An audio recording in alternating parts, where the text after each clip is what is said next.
You don't get to have an opinion anymore, Mom. This isn't your house to run. My daughter's voice cut through the living room like a blade. I stood frozen by the fireplace, holding the old family photo I'd just picked up from the floor. In that moment, looking at her cold eyes, I realized the little girl I once carried on my shoulders had become a stranger, and the house I built with 40 years of sacrifice was slipping away from me, one insult at a time. My name is Margaret. I'm 68 years old. For 35 years, I taught English literature at Jefferson High School in Columbus, Ohio.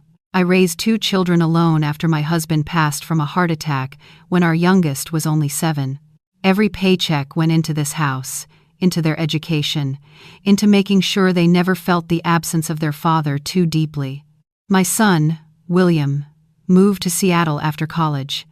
He calls every Sunday, visits twice a year, and never forgets my birthday. But my daughter, Caroline, stayed close. She married Vincent 3 years ago, a real estate agent with a charming smile and expensive taste. When they came to me last spring asking to move in temporarily, I didn't hesitate. "It's just for a few months, Mom," Caroline said, her eyes bright with promises.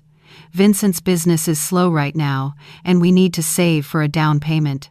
You won't even know we're here." I believed her. I wanted to believe her. The first week felt like a gift. Caroline helped with dinner. Vincent fixed the leaky faucet in the bathroom. We ate together, laughed together, and I thought maybe this was what my retirement was meant to be. Surrounded by family, no longer alone in these quiet rooms. But by the 3rd week, things began to shift. I came home from my book club one Tuesday afternoon to find my reading room completely rearranged. The antique desk my husband had built with his own hands was pushed into a corner. My bookshelves, filled with first editions I'd collected over decades, were covered with cardboard boxes. "Caroline, what happened to my reading room?" I asked, trying to keep my voice steady. She barely looked up from her laptop. "Oh, Vincent needed office space. You can read in your bedroom, can't you? It's not like you're teaching anymore." I swallowed hard. "But that desk was your father's. He made it for our anniversary." "Mom, it's just furniture. Vincent needs to work. His clients expect professionalism." I wanted to argue. I wanted to remind her that this was my house, my space, my life. But I saw the irritation in her eyes, and I stayed silent. I told myself it was temporary. I told myself she was stressed. I told myself a lot of things. Over the following weeks, my home transformed into something I no longer recognized. Vincent installed a massive television in the living room and watched sports until midnight. Caroline replaced my grandmother's curtains with modern blinds that made the house feel cold and sterile. The kitchen I'd cooked in for 40 years was reorganized so thoroughly that I couldn't find my own measuring cups. "I'm just making it more efficient," Caroline explained when I asked.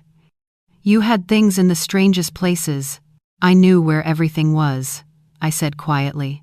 She rolled her eyes. "Mom, you're 68. You need to adapt. Things change." I started eating dinner in my bedroom. Not because they asked me to, but because sitting at the table while they discussed plans for the house, as if I were already gone, made my chest ache. They talked about knocking down walls, selling the backyard lot, converting the garage, all without once asking my opinion. One evening, I overheard them in the kitchen. "How much longer do we have to do this?" Vincent's voice was low but clear. "Until she agrees to add my name to the deed," Caroline replied. "Once I'm on the title, we can refinance and use the equity. She's old. She doesn't need a house this big anyway." My heart stopped. I pressed myself against the hallway wall, barely breathing. "And if she refuses?" Vincent asked. "She won't. I'm her daughter. She'll do whatever I ask eventually. She always does." I stood there in the darkness, tears streaming down my face. This wasn't about saving for a house. This was about taking mine. The next few weeks were a blur of small humiliations.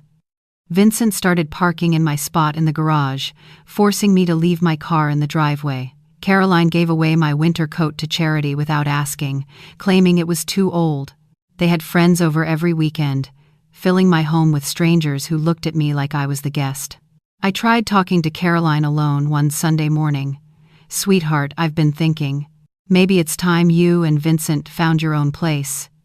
You've been here for 4 months now." Her face hardened instantly. "Are you kicking us out? After everything we've done for you? Done for me? We keep you company. We help around the house. Do you know how many elderly people would kill to have family living with them? You should be grateful." "Grateful?" My voice cracked. "Caroline, this is my home. I built this life. I raised you here. I'm not asking for gratitude. I'm asking for respect." "Respect?" She laughed, but there was no warmth in it. "Mom, you're living in the past. You can't even work a smartphone. You have no idea how the world works anymore. We're trying to help you, and all you do is complain." Vincent appeared in the doorway, his arms crossed. "Is there a problem?" "No," Caroline said quickly. "Mom's just confused again." I wasn't confused. I was heartbroken. That night, I called William in Seattle. I hadn't wanted to burden him, but I needed to hear a voice that still loved me. "Mom, this isn't right," he said after I explained everything. "You need to get them out of there. That's your house. Your name is on the deed, not theirs. But she's my daughter. I can't just throw her out. She's not acting like your daughter anymore. She's acting like someone who wants what you have. There's a difference. What if I lose her forever?" William's voice softened. "Mom, you've already lost her. The question is whether you're going to lose yourself too." I couldn't sleep that night. I kept thinking about my husband, about the years we spent building this home, about the sacrifices I made raising 2 children alone. I thought about my students, all those young minds I shaped over 35 years. I thought about who I used to be. Strong, confident, respected. When had I become so small? The breaking point came on a Friday afternoon. I had spent the morning organizing my important documents, trying to make sense of Caroline's request for family financial planning. When I returned from the pharmacy, I found Vincent in my bedroom, going through my personal files. "What are you doing?" I demanded. He didn't even flinch. "Looking for your insurance papers. Caroline wants to make sure everything is in order. Those are private. You have no right." Vincent stood up slowly, his expression cold. "Margaret, let's be honest here. You're not getting any younger. Someone needs to make sure your affairs are handled properly. Do you really want to leave everything in chaos when you're gone?" "When I'm gone?" I could barely speak. "I'm standing right here. I'm not dead yet." "No one said you were." He smiled, but his eyes were empty. "We're just being practical. Caroline is your only daughter. Everything will go to her eventually anyway. Why make it complicated?" Before I could respond, Caroline walked in. "Mom, why are you making such a scene? Vincent's just trying to help." "Help?" "He was going through my private documents. Because you won't share anything. You act like we're strangers.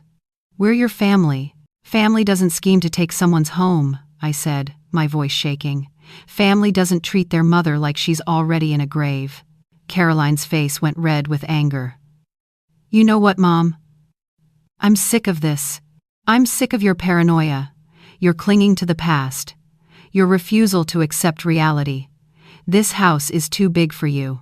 You can barely take care of yourself. We're doing you a favor by being here, and all you do is complain." "A favor?" I laughed, but it came out more like a sob. "You moved in to save money. You stayed to steal my house. Don't pretend this is about taking care of me." "Steal your house?" Caroline stepped closer, her finger pointing at my face. "This house should have been in my name years ago. I'm your daughter. I stayed while William ran off to Seattle. I deserve this." "You deserve respect," I said quietly, "but you don't take what isn't freely given." Vincent put his arm around Caroline. "Look, Margaret, let's all calm down. We're family here. No one wants to fight. But Caroline has a point. You're getting older. Things need to be arranged. Why don't you just add her name to the deed? It'll make everything simpler." I looked at them, standing together against me in my own bedroom, and something inside me finally broke. "No," I said. Caroline blinked. "What?" "No. I will not add your name to my deed. I will not sign over my home. And I will not spend another day being treated like a burden in the house I built. Mom, be reasonable." "I am being reasonable. For the first time in months, I'm being completely reasonable." I walked past them, my heart pounding. "I want you both out by the end of the month." Vincent's face twisted. "You can't do that. We live here. You're guests, unwelcome ones now. My name is on every document, every bill, every piece of paperwork. Legally, you have no claim to anything in this house." "We'll fight this," Caroline hissed. "We'll get a lawyer. Then get one." I met her eyes without flinching. "But you won't win, and you'll spend whatever savings you have trying." I walked out of the room and locked myself in the bathroom, my hands shaking. I could hear them arguing, cursing, slamming doors. Part of me wanted to take it all back, to apologize, to make peace. But a stronger part, a part I thought I'd lost years ago, refused to bend. The next 2 weeks were war. Caroline alternated between cold silence and explosive outbursts. Vincent made threatening comments about lawyers and elder abuse laws, twisting reality to paint me as the villain. They stopped buying groceries, hoping I would starve them out. They left messes everywhere, hoping I would break. But I didn't break. I called William, and he flew in from Seattle the following weekend. "Mom," he said, hugging me tight at the airport, "you look exhausted." "I am exhausted. But I'm not giving up." William stayed in a hotel nearby. He helped me consult with a lawyer who confirmed what I already knew. My house, my rules. Caroline and Vincent had no legal standing. We sent them a formal notice of eviction, giving them 30 days to vacate. Caroline received the papers while I was out having lunch with William. When I came home, she was waiting in the living room, the notice crumpled in her fist. "You're really doing this," she said, her voice hollow. "You're choosing a piece of property over your own daughter." "I'm choosing my dignity," I replied. "Something you stopped respecting a long time ago. I'm your child. And I'm your mother. That should have meant something." She stared at me for a long moment, and I saw something flicker in her eyes. Not remorse. Not yet, but maybe the beginning of doubt. Vincent stormed in from the kitchen. "This is ridiculous. We're not leaving. You can't make us." "Actually," William said, stepping forward, "she can. And if you're not out in 30 days, the sheriff will escort you out. Your choice." The next month was tense but quiet. Caroline and Vincent packed their things slowly, deliberately, making as much noise and mess as possible. They found an apartment on the other side of town, a small 2-bedroom that cost twice what they expected. I heard through mutual friends that Vincent's business was struggling even more than before. On their last day, Caroline came to see me alone. She looked different, older somehow, the defiance in her eyes replaced with something heavier. "Mom," she said, standing in the doorway of my reading room, now restored to its original state. "I know you probably hate me." "I don't hate you," I said honestly. "I'm hurt. There's a difference. I didn't mean for things to go this far." Vincent kept pushing, and I let myself believe we deserved this. "That you owed us something. I gave you everything I had, Caroline. I raised you alone. I sacrificed my own dreams so you could have yours. The only thing I kept for myself was this house, this small corner of the world where I could grow old in peace." Tears spilled down her cheeks. "I was jealous. You had this beautiful home, this stable life, and I felt like I was always struggling. I convinced myself that if I could just get my hands on some of it, everything would be better." "Taking from others never makes you richer," I said. "It just makes you hollow." She nodded, wiping her face. "I'm sorry, Mom. I know that's not enough. But I'm sorry." I watched her, this woman who used to be my little girl, and I felt the anger begin to soften just slightly. Sorry is a start. But trust is rebuilt through actions, not words. What can I do? Live your own life. Build your own foundation. Stop looking at what others have and start creating what you need. That's what I did. That's what you'll have to do. Caroline left that day with nothing but her suitcases and her tears. I watched from the window as she loaded the car, as Vincent sat in the driver's seat, staring straight ahead, as they pulled out of the driveway and disappeared around the corner. The house felt empty but peaceful. I spent the evening restoring everything to its proper place.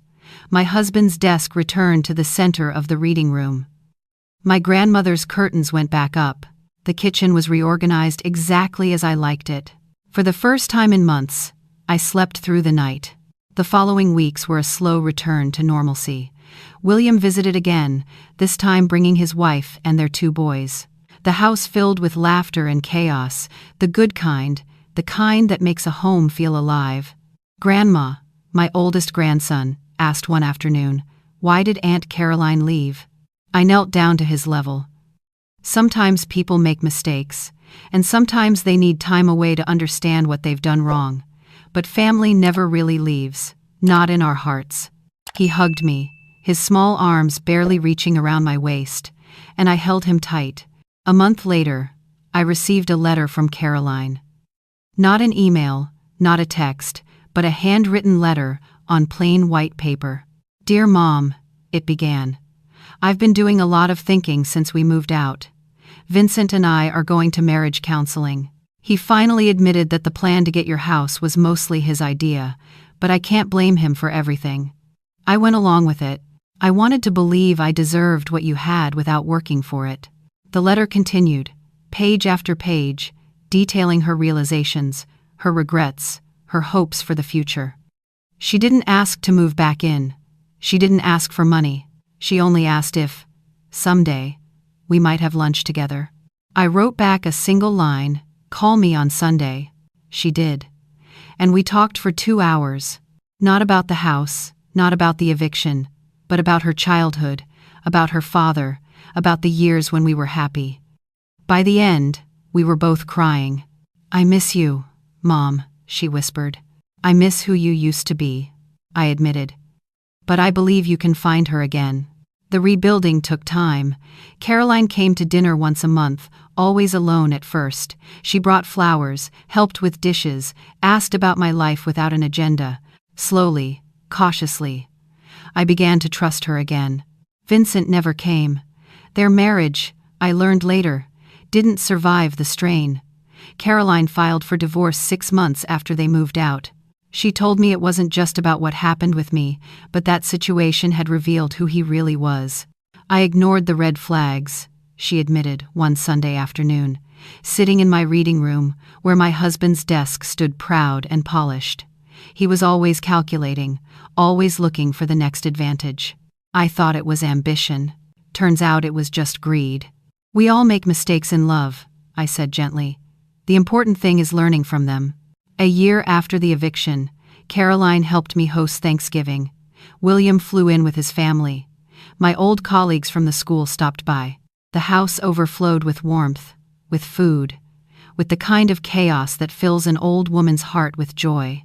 As I sat at the head of the table, looking at the faces of the people I loved, I felt my husband's presence in every corner. He would have been proud, not because I won some battle over property, but because I stood firm when standing firm was the hardest thing to do. "Mom," Caroline said, raising her glass, "I want to make a toast. To the woman who taught me that boundaries aren't walls, they're doors, and you get to decide who walks through them." Everyone raised their glasses. To Margaret. I smiled, my eyes misty. To family. The real kind. The kind that shows up not for what you have, but for who you are. Later that evening, after the dishes were done and the guests had gone, Caroline found me on the back porch, wrapped in a blanket, watching the stars. "Mom, can I ask you something?" "Of course." "How did you find the courage to do it? To tell us to leave? Weren't you afraid of losing me forever?" I took a deep breath. I was terrified. Every day, I second-guessed myself. But I realized something important. If I let you take everything from me, I wouldn't just lose my house. I would lose myself. And what kind of example would that set? What would I be teaching you about your own worth? Caroline sat down beside me. You taught me that love isn't about letting people hurt you. It's about caring enough to show them when they've gone too far. That's the hardest lesson, sweetheart. The one that costs us the most to teach.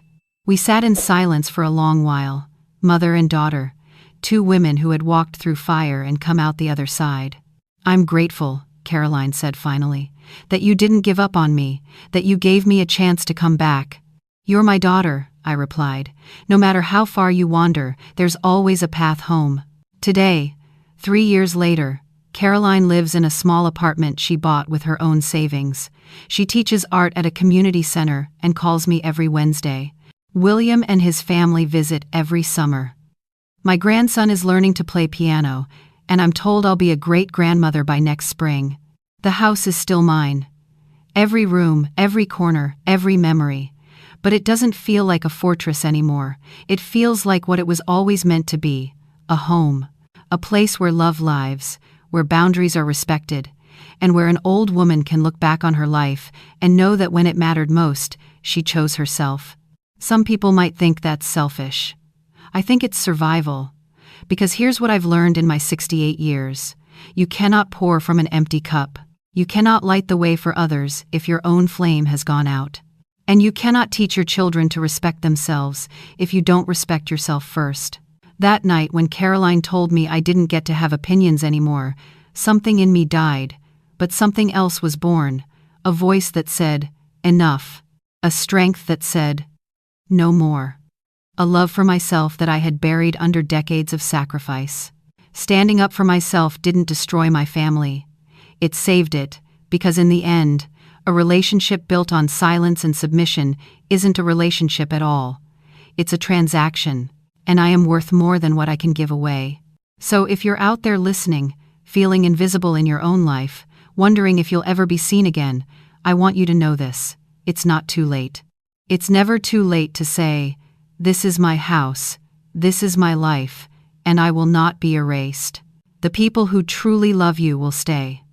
The ones who only loved what you could provide will leave.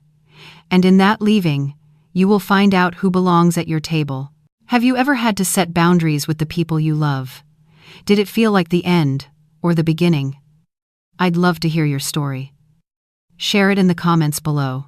Let's remind each other that we are not alone, that standing up for ourselves is not a crime, and that sometimes the strongest thing a woman can do is simply say, no. Thank you for listening. Take care of yourself.